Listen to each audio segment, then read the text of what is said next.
Beautiful soul, have you ever wanted to speak to angels? Do you believe angels can support you in your daily life? If this is you, go to my website homepage, theangelmedium.com, and sign up for my weekly angel message email.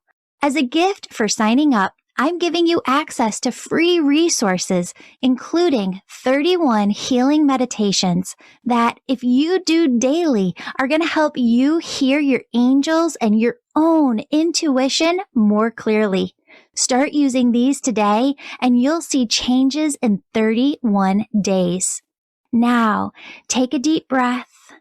Feel the presence of your angels as they fill you with love, joy, peace, bliss, and ease.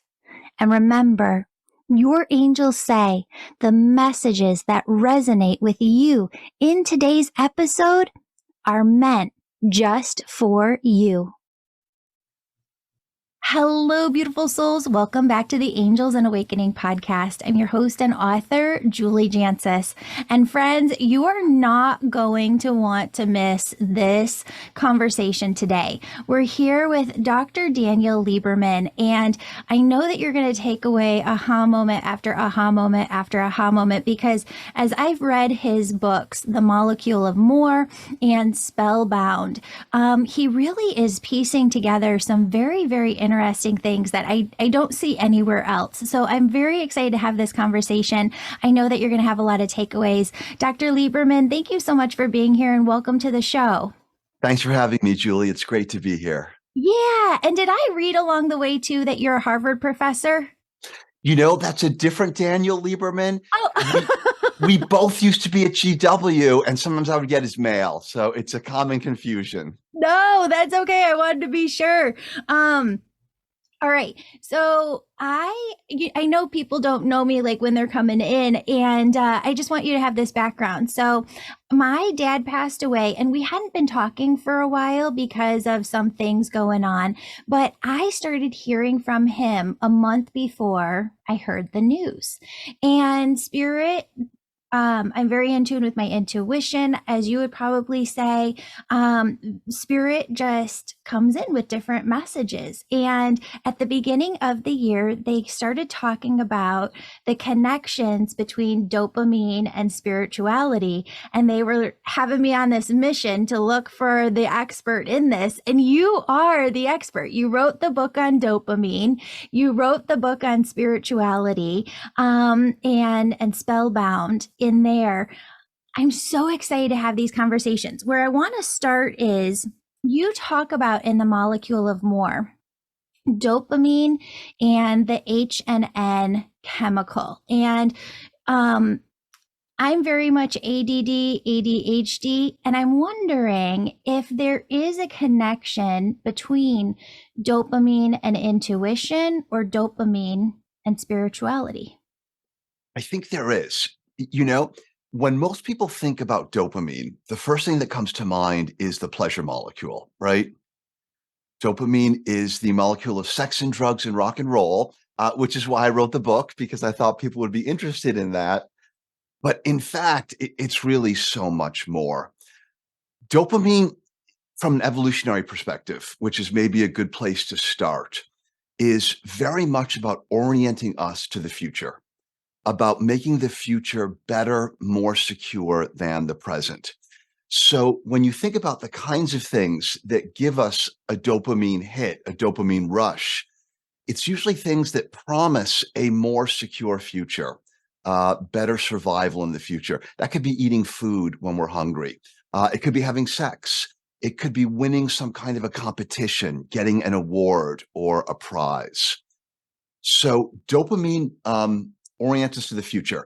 Now, if we compare the future and the present, there's one extremely important difference, and that is that the future has no physical reality, right? Only the present moment has physical reality. When we think about the future, we're thinking about abstract possibilities, and that's an incredibly powerful thing that our brain is able to do. Sometimes we call it mental time travel. We project ourselves into the future to try to figure out what's going to be best for us. So, for example, I'm in Washington, D.C. If I wanted to go to New York City, I could take the plane, I could take the train, or I could ride a bus. One of them's going to be fast, one's going to be cheap, and one's going to be comfortable.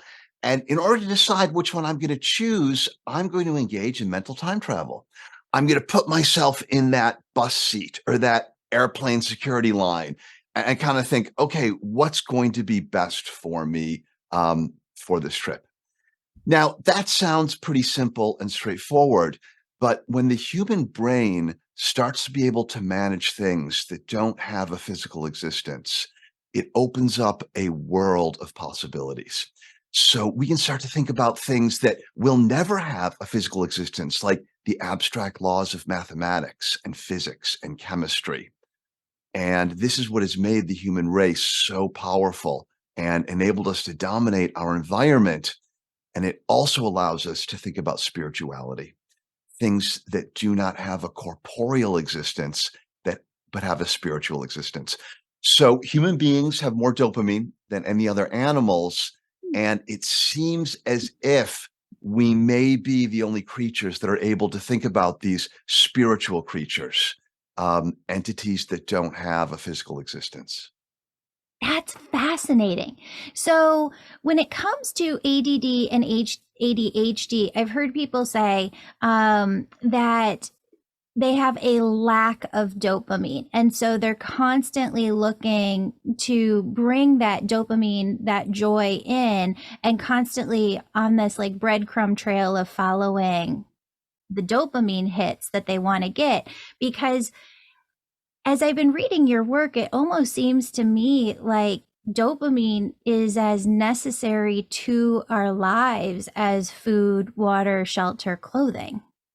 I think that's right. Yeah. It's funny. Just this week, I got an email from a reader saying I have ADHD, and I've constantly been hearing that ADHD is caused by too little dopamine. But one of my problems is that I'm impulsive and I'm pleasure seeking.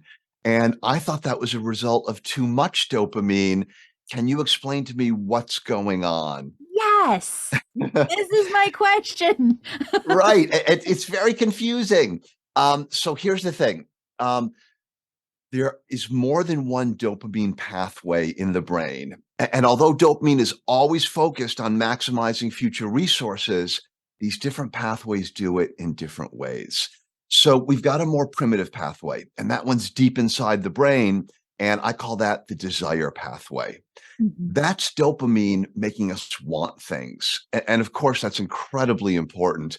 Um, if you don't want things, there's no reason to get up out of bed in the morning. There's no reason to pursue things. There's no reason to work and put forth effort. And in fact, as a psychiatrist, I see a lot of patients suffering from depression. And one of the symptoms of depression is a lack of interest, a lack of desire. And it can be crippling because really wanting things gives our lives meaning. It tells us what we should do, where we should put our energies. Yeah. But sometimes wanting things can get out of control because Yes, you wrote about that. yeah, sometimes our bodies make us want things that are not good for us, like a third donut or too much alcohol or the wrong dating partner. We can want all kinds of things that are bad for us. And so there's a second dopamine pathway that compensates for that. That dopamine pathway goes up to the frontal lobes in the brain, the most sophisticated, recently developed part of the brain from an evolutionary standpoint. And I call that pathway the control pathway. Now, this pathway is also focused on the future, but it looks farther into the future. So the desire pathway might say, you know what? It would feel great to eat that third donut. But the control pathway says, yeah, but it's going to make us gain weight and it's not so good for our heart either. So the problem with ADHD is that you have an overactive desire circuit. And so it can make people impulsive, constantly chasing that next dopamine hit and too little dopamine in the control pathway. The control pathway is also responsible for focus and concentration, allowing us to kind of exclude extraneous stimuli so that we can focus on that really difficult thing we're trying to read and get through. So when doctors prescribe medications for ADHD, these are dopamine boosters like Adderall and Concerta and Ritalin, but they preferentially boost dopamine in that control pathway that involves the frontal lobes so that it can have a little bit more control over the desire pathway. All right, I'm going to get a little bit more complex with you. So you know how like you hear those commercials on TV and they're talking about prescription medicines. Every single prescription that I have ever taken that has that may cause suicidal thoughts. I'm a higher than normal like happiness threshold person. But it takes me to that very, very low place. So Adderall, Ritalin that I was on before, Wellbutrin. And I think that these are great, great prescriptions that work for millions and millions of people and are wonderful. But for the tiny segment of us who have adverse reactions to medication, what do we do, Dr. Lieberman, to gain control over that control circuit? That's a difficult, difficult question.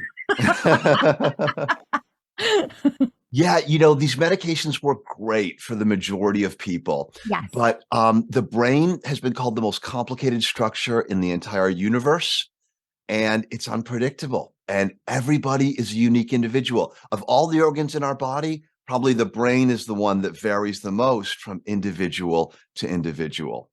So for some people, these medications are going to have a very negative effect. And the question is, what do you do? Yeah. And there's no easy answer to that. I think that one answer, and this is an extremely difficult one, is to try meditation. Mm-hmm. Meditation is difficult for anybody. It's going to be 10 times as hard for somebody with ADHD. But medication is like lifting weights for the brain. Just as a weightlifter is going to see their muscles get bigger, when you meditate, we can actually measure the outer part of your brain called the cortex thickening. And that's the part of your brain that enables you to exert a little bit of control over your impulses. So I would recommend that.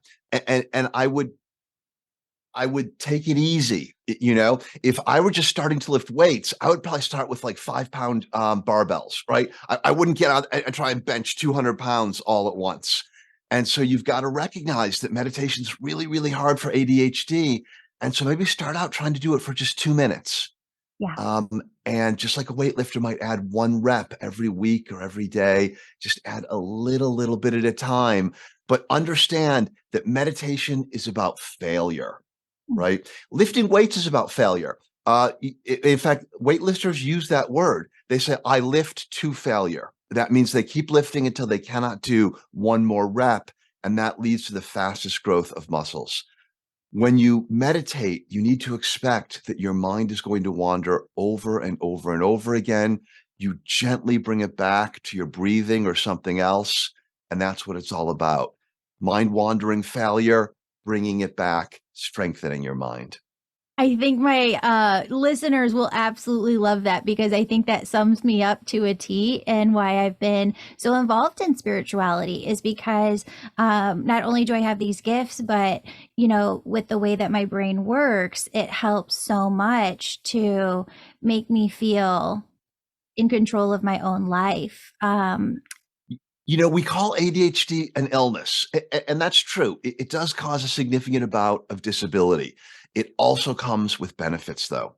People with ADHD can be more intuitive. They can be more creative. You see more ADHD among entrepreneurs because they just want to go out and they're always looking for new things that are exciting. So a lot of people with ADHD, if you told them, hey, I could take that illness away from you, they'd be like, no, no, no, no. This is the most important thing about me. And I value it so Yes. highly. Oh, yeah.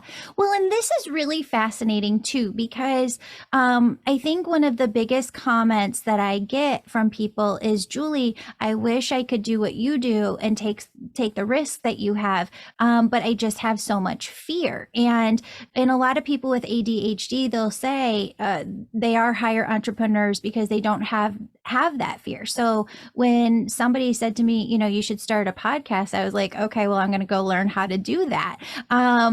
For those who do have that fear, do they have more of that H and N chemical that you talk about in the molecule of more? How do they release that fear? Because it's really not truth within them. They can go out and do the exact same things that I can do. How does their brain get over the fear so that they go do the thing they want to do? Yeah.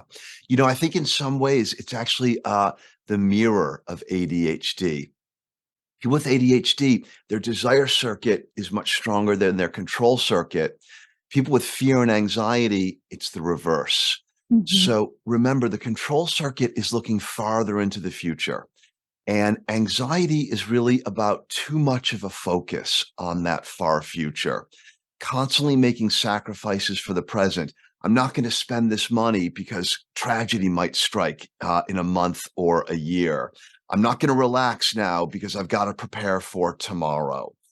So I think that there is too much of a focus on the future, too much of a sacrifice of the present moment. And I think that for them, what they need to do is to just understand that this is part of who they are, and they need to accept those negative feelings of worry and anxiety and apprehension, but they can't always believe it. They have to say, you know what? This is a feeling more than a rational thought. I want what's best for myself. I want what's best for the people around me.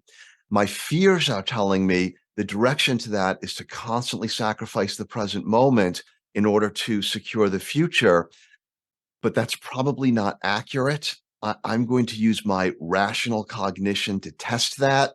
And if it is, I'm just going to live with that anxiety, but I'm not going to let it rule my decisions all the time. Mhm. I love that. You know, one of the chapters within your book, The Molecule of More, brought me so much peace. And I want to kind of preface this with for people because I started telling my husband about this and he's like, that's political. And I go, no, no, no, it's the opposite of political. It's learning how people's brain works can bring us together to see that we're more in common and we have more peace and understanding with one another than we think. So, in your book, The Molecule of More, you talk about how, based on the chemicals that people have more of within their brain, you can tell who's more likely to vote liberal or democratic or conservative. You can also tell for people and their service, like what they're going to give, if people are going to more so write a check or if they're going to donate of their time and be of service in that way. I think that that's really, really fascinating. And I just wanted to bring this point up because to me, this shows that who we are and how we behave is not as conscious as people think that it is very, very subconscious and driven by these chemicals. I'm so glad that you liked that chapter. My co-author and I, Mike, took a lot of heat about it. And I think it's because we did try to promote mutual understanding. And that's not where our culture is right now. Our culture is mutual hatred. Um, and it's so sad. As a psychiatrist, I understand it. Hating other people is pleasurable. It gives us a sense of security because we can say they're all bad and therefore I must be okay because I don't agree with them. And it soothes our own insecurities, but it's childish and it's destructive. Mhm. And really, what we are called upon to do as adults is to broaden our minds and to try to see things from other people's perspective. It doesn't mean we have to agree with them, but it does mean that we have to live in harmony with them, and we need to make compromises so that we can be unified, and we can be unified in love for one another and for our country. And that's going to enable us to do great things. So again, I'm so glad that that resonated with you. So let's talk about it a little bit. We've been talking about dopamine, about the two dopamine circuits, but we need to bring in H and N here Yeah. and now. Yeah. Explain that, because the dopamine is the more, but this H and N is contentment. Yes, it is. Yes, it is. You know, I talked about dopamine being the pleasure molecule, but it's a particular kind of pleasure. It's an excitement. It's an anticipation. It's wow, I'm going to get a raise. My life is going to get better. I just got 1 million views of my podcast. It's wow, wow, wow. H&N pleasure, though, is different. It's satisfaction. It's fulfillment. It's contentment. And it uses different brain chemicals. For example, endorphin. One of the things that triggers endorphin is exercise. And it's sometimes called the runner's high. So let's think for a minute about the pleasure you get from a hard workout. All right. You've just had this incredibly hard workout. You're sitting there panting and you're like, wow, I feel great and I don't need anything, right? This present moment is just fine. And I'm just going to bask in the pleasure. Very different feeling from, wow, I just got 1 million views on my podcast. I wonder what's going to happen to me next. It's really a present pleasure versus a future pleasure. Other kinds of things besides exercise that gives us here and now pleasure are social interactions. You know, when you're sitting over a cup of coffee talking to your best friend, you're just happy. It's not about the future. It just feels good. You know, if you're with your husband or your wife and you're enjoying this moment of intimacy, it's just in that present moment is just so great. And it's all about satisfaction and fulfillment. I just thought it was brilliant because the way that you outlined everything made it come together as a collective oneness. Like we are Yeah. all one. It's not like there's a right and a left. There really isn't. They're just the way that people's brains work. And the other piece of that though, like at the end of your book, I thought it was just so fascinating because I had this vision as I was reading it. You talk about how the molecule of more, like more, this dopamine is driving us to use up all of humanity's resources, right? Yes. And I think about that in terms of like the Great Lakes, and we live right here in Chicago near Lake Michigan. And a couple of years ago, we had this company go in Wisconsin to make our TVs, and it's constantly filtering the water of Lake Michigan. And there's so many different examples of how we're just using things up. So you talk about, not in a doom and gloom way. I think, you know, as human beings, we are going to figure this out. We have a lot of creative, smart humanity, but you kind of put in there this thing that made me chuckle where you said, when AI becomes conscious and they look at humanity, they're going to say humans are the problem. This more is the problem. And I go, oh, I never thought of this before, but immediately I got a vision of The Matrix, you know, the very first movie that we saw late 1990s, where they flip to the pods and humans are all in these pods in the Matrix. And the first time all of us saw that in the 90s, we were like, how dare these machines put us in pods? I don't think anybody ever stopped to consider why they put us in pods, because as you say, humans, like as soon as consciousness wakes up and this AI wakes up, they're going to say humans are the problem here. We have to do something with the humans. And I could see where they would put us in pods and have us stop using all of the resources.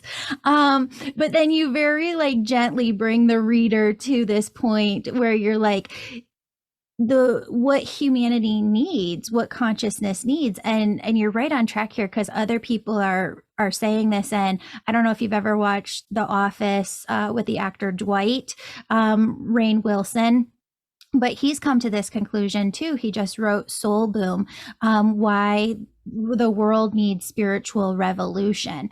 And that's the conclusion that you come to too in your book, is that the molecule of more has to be balanced out with balance, harmony, spirituality. And that is kind of maybe the flip side. Are they two sides of the same coin? Yeah, from the very dawn of life, it's been all about dealing with scarcity. That's what's driven evolution. It's trying to find niches of resources, of nutrition, so that life can stay alive. And dopamine is a product of that. Dopamine is constantly driving us to get more because when we evolved, we were constantly on the brink of starvation. We were constantly on the brink of extinction. And so dopamine doesn't let us rest, or else that's going to be the end of the human race. The problem is, though, that it's been so successful. Uh, you know, that in developed countries, the number one problem is not starvation, it's obesity. Because we've got these brains that have not evolved at the same rate as our ability to use tools. And so, even though for many of us, high calorie food is all around us, we still have this craving more, more, more, more, more. And it's not just obesity, it's leading us to consume the resources of the earth, and that's causing us problems. Now, the hope is that another dopaminergic ability we have, and that is technology, is going to save us. And I think that there's plenty of reason for optimism. We're doing well in many areas. Our air has never been cleaner.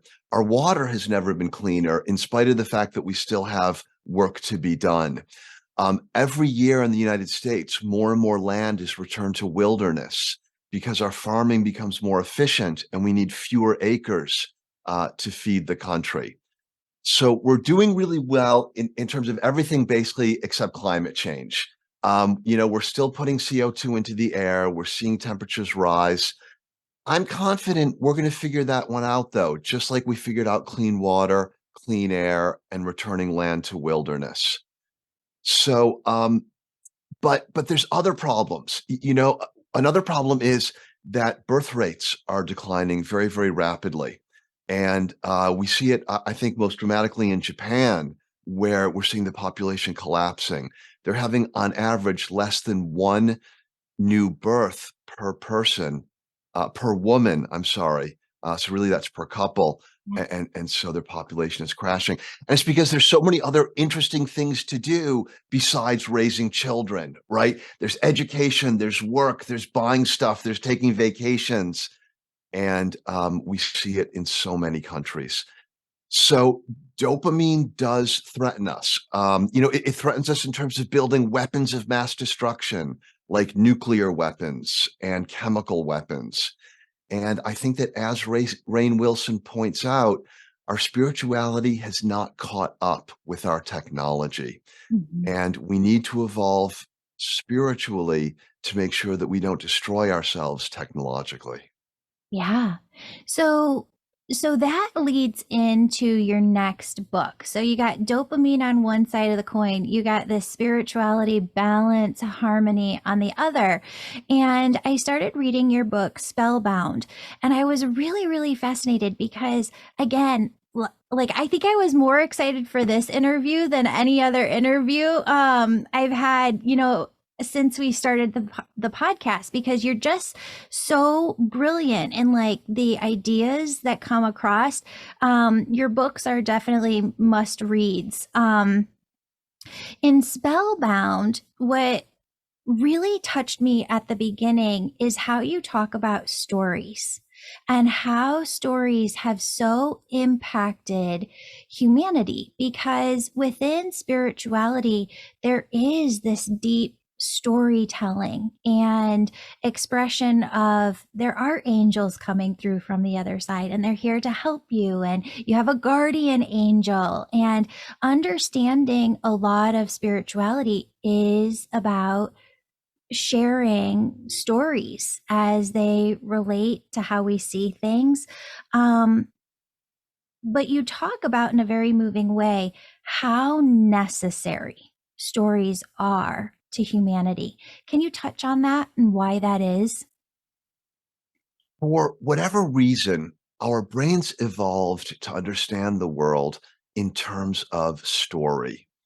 And let me give you a couple of examples. Stories have predictable characteristics that cross all stories. There's a protagonist, somebody that we identify with. There's usually a villain, somebody that puts obstacles in the protagonist's way, making it difficult for them to reach their goal. They're basic elements. So imagine watching a sporting event and you don't really care who wins. It's hard to make sense of it if you're not rooting for a team. If you care who wins and you're rooting for one team, you've got a good guy and a bad guy, and it's a lot easier to understand it. If you don't care who wins, the game in some ways doesn't make any sense.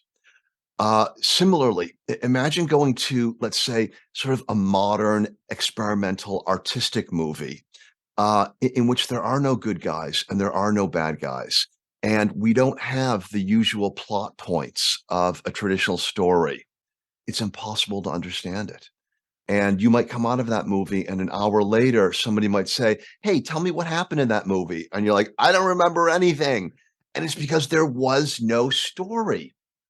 I'm currently working on a project in which a bunch of psychiatrists are looking at patient data, and it's in spreadsheet form. Okay, so it's like medications taken in the past, symptoms the patient is experiencing, all in spreadsheet, and doctors read it and they retain nothing.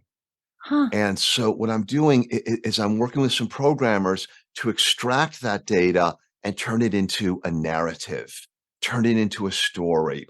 So this is a 32-year-old woman who's been experiencing depression since 1985 when she developed cancer, and she's never emotionally recovered from that. Okay, now I can understand because now I've got a human being. Now I've got a story. Mhm. And so it's simply that our brains are wired to understand the world that way. And if we don't have stories, we don't have understanding. That's fascinating. And I was to the part further on in your book where you talk about more like your fairy tale stories, and that when children are listening to those, they retain so much more when they're either reading it or hearing it rather than watching it. Why is that? Fairy tales are very special stories. And the reason is that fairy tales weren't written by any one individual. Fairy tales sort of arose organically out of the population of humanity. And the reason for that is that they originated in the oral tradition. Originally, fairy tales were not written down. Somebody just came up with a story and they told it, and it was like, wow, that's a great story. And then it was told over and over and over again. And each time it was told, it was slightly changed. So maybe somebody would tell the story, and certain parts would resonate with an audience, and certain parts would bore them. All right, next time they tell the story, they're going to emphasize the good parts and kind of weed out the boring parts. Some fairy tales, like Cinderella, for example, are thousands of years old. And so it's almost like evolution.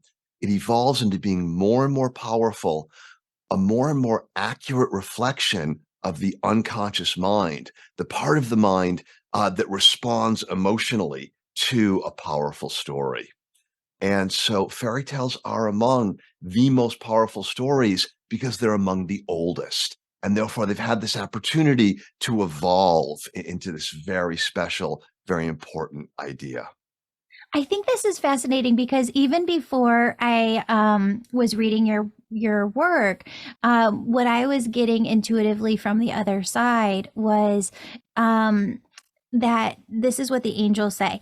expression is so important. Your interpretation of the stories is so important. And there's a lot of people out in the world today who need to be telling stories or need to be molding and sculpting what they're seeing within their mind and bringing it out into the world and expressing it to the world, because the world needs these stories to understand who they are. But a lot of times what happens is a person's egoic mind comes in and says, who am I to write a book, or who am I to do this? Who are you not to? These stories need to be continued on. And I think that there's a momentum and a life force that kind of is added to them as they continue to be adapted to our modern world.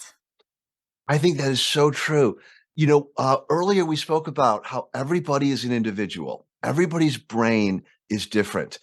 The stories that we tell have a common skeleton to them. They have common bones, but everybody's take on that story is different.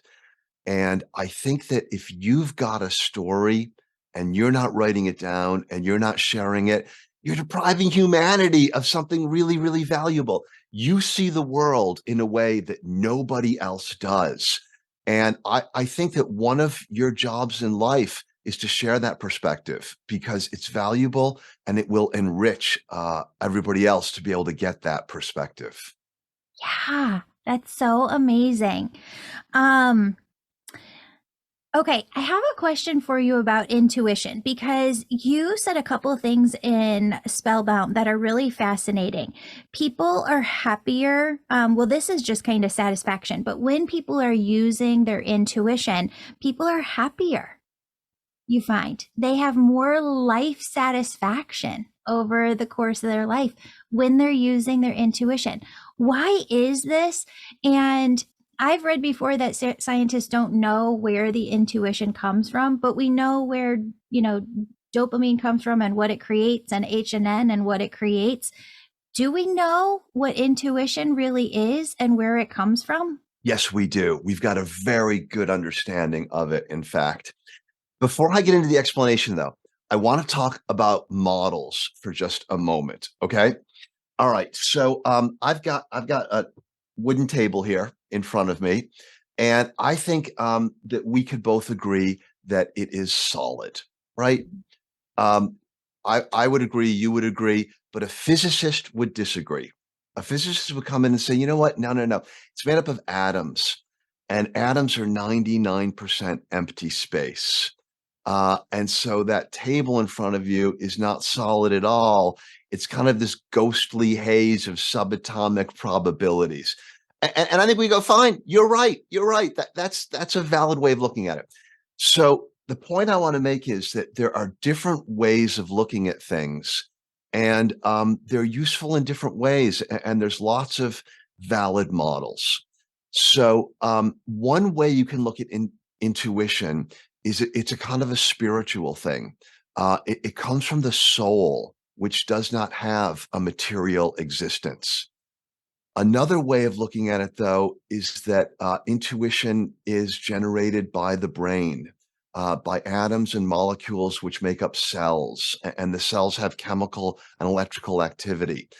And I think in some way we're talking about the same thing, just like talking about a solid table and a subatomic table. It's the same thing. It's just different preferences. As a physician, I prefer to talk about atoms and molecules, but I think that talking about it in terms of souls is equally as interesting, equally as valid. Yeah. Yeah. So let me talk about the neural basis of intuition for a moment, Yeah. okay? All right. So brain is made up of billions of individual cells that make trillions of connections with one another. We are aware, we're conscious of only a very small percentage of the activity that's going on in our head. Everything else is outside of our awareness. It's outside of our control. And we call that the unconscious mind. The conscious mind, which we sometimes call the ego, and ego can have a negative connotation because it can mean, oh, stuck up and self-centered. But the way psychologists use it, it just means I. It's Latin for I, and it just means who you talk about with a conscious I. The ego can only do one thing at once. Okay. So if you try to read a sentence in a book and plan what you're going to make for dinner at the same time, falls apart. The unconscious mind, though, can do tons and tons of things at once. The unconscious mind is 500,000 times more powerful than the ego. And when we say that, that's the intuition. That's part of it. Yeah, the unconscious mind doing tons of stuff. Intuition is one of them. So, what is intuition? Intuition is the unconscious mind pulling in tons and tons of data from your environment, what you see, what you hear, what you smell, that your ego is totally unaware of. Your ego is only able to pay attention to one thing. Keep your eyes on the road when you're driving. Your unconscious mind is pulling in so much more. And then it's processing it outside of your awareness. So intuition feels like magic. It's like, I look at this person and I just know that this person is XYZ.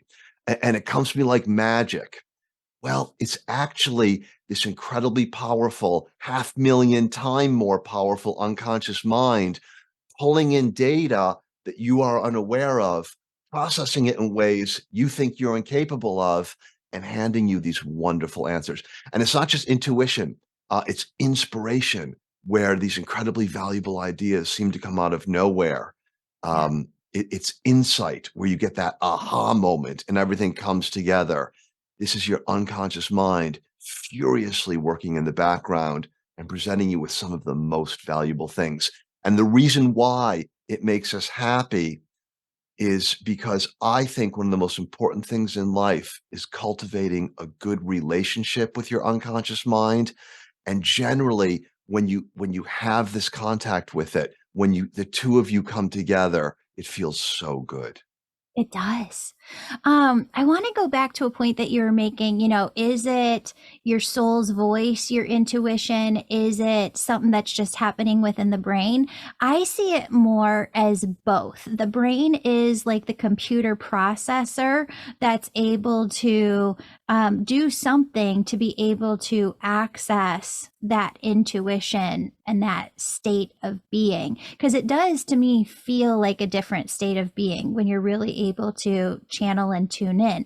But as a person who uses her intuition for a living, I can tell you that I never use my intuition or try and do readings when I'm at social events or having a cocktail, or we have some substances that are now legal in Illinois. If I ever use those, you can't get to that same state through when you're in a state where your body is using marijuana. So there has to be some brain correlation. It's just a matter of, I think it could be both the brain plus the soul. I think that's right. I think that's right. I do believe in God. I believe in spiritual beings, and the way I see it is that spiritual beings make themselves known, make us aware of their presence in two different ways. Partly they do it through the conscious mind. Okay. And so one example of this is you might be taking a walk in the woods, or you might be at the beach at sunset, and you're seeing natural beauty. And that enables you to better understand the spiritual world by looking at the physical beauty of the natural world. So that's how the spiritual world comes in consciously. When it comes in unconsciously, though, I think it's more direct. It's using the part of our brains that are unconscious, and it's kind of like, whoa, I just had a spiritual experience. I just had a mystical experience. And for me, those are the most pleasant, most important moments of my life, when I Yeah. have these kind of mystical experiences where I feel like the curtain of the ordinary has been drawn away, and I'm getting a view into a very beautiful, very different world. It's incredible. It really is. So I was telling you the story at the beginning, but my dad passed away on August 5th of 2015. And I immediately began hearing every single morning that I brush my daughter's hair. She needs a hairbrush like I used. She needs a hairbrush like I used. It was a month before his family tracked us down to let us know. And immediately when I got the news, I saw through my mind's eye this vision of my dad combing my hair, because I was thinking the entire month, I'm freaking going crazy. What is this voice in my mind saying? I am losing it. The only hairbrush I've ever used for my kiddo is this big old paddle brush, and it's the only brush I ever use for myself. But I got this vision of my dad combing my hair immediately when I found out that he had passed. And he used to use this unique brush with a wooden handlebar and these boar's bristles. And I go, oh my God, my dad's been talking to me. My daughter has his hair and she needs the same type of brush. And so I've had so many of those experiences where you're right. It's just the most incredible feeling in the world when you're, oh my goodness, like there's something so much bigger and it's deep within us and it's talking to us. And there's something so profound about connecting with that part of ourselves. There's another part that I wanted to get to, but I just wanted to reiterate for people that Dr. Lieberman says the intuition is 500,000 times more powerful than your conscious mind, the egoic mind, as I call it. And you also say it arrives at decisions that your egoic mind would never come to. The intuition finds things that you would have never thought of otherwise. Yeah, that's right. That's right. It's extremely powerful. It's extremely valuable. We do have to remember, though, that the egoist mind does have some advantages, and that is that it thinks rationally, and rationality is so powerful. And so the magic really happens when the two come together. And so you get an intuition, and then you maybe test it rationally, and you try to heal the split that exists. And that's the pleasure, that's the beauty, that's the power of bringing the two together. That's amazing. Everybody, you need his 2 books, Spellbound and The Molecule of More. Dr. Lieberman, thank you for being here. Let everybody know where they can find you online, maybe your socials. I have a website, danielzlieberman.com, but more than anything else, I love to write books. Perfect. Thank you. We'll put that in the show notes. And thank you so much just for taking time out of your day to be here. Thank you so much for having me. It's been great. Beautiful soul, thank you so much for joining me today. My name's Julie. You know I'm all about connecting you with messages from your angels and loved ones on the other side. If you've been listening today and you're super excited and just have to know which angels are around you right now, who's connecting with you, and what messages they have for you, go to theangelmedium.com. Register for a session. You can do a reading with me or a member of my team, and we can help you in making sure that your angels are doing the very best they can to support you and guide you to your best life. If this sounds like you, virtual sessions, they're only offered on my website. Sign up today.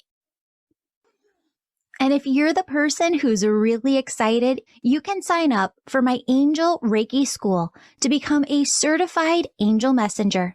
That's for the healers among us who feel called to grow their intuition to the max and serve humanity with their gifts. You'll learn Reiki, mediumship, how to deliver angel messages, and how to get clients.